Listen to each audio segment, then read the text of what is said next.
ಕಟ್ಟಿಗೆ ಸಾರು ಮಾಡ್ತಿದೆ.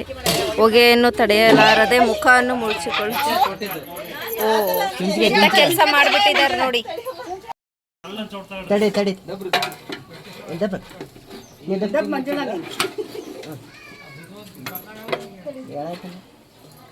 ಸಣ್ಣ ಸ್ಟೀಲಿಂಗ್ ತರಬೇಕಾಯ್ತು.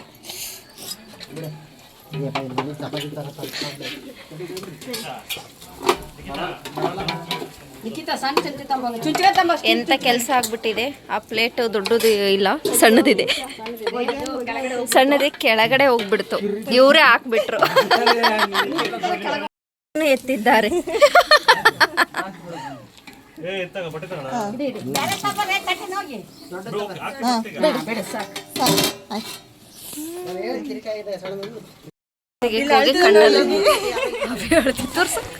ಅಯ್ಯೋ, ತೋರ್ಸು ಮುಚ್ಚಿ ಸೈಡಿಗೆ ಬಂದು ನಿಂತಿದ್ದಾರೆ. ತಡ್ಕ ಸ್ವಲ್ಪ. ನಂದು ಒಂದು ಚಾನಲ್ ಐತಿ, ನನಗೂ ಸಬ್ಸ್ಕ್ರೈಬ್ ಮಾಡಿ.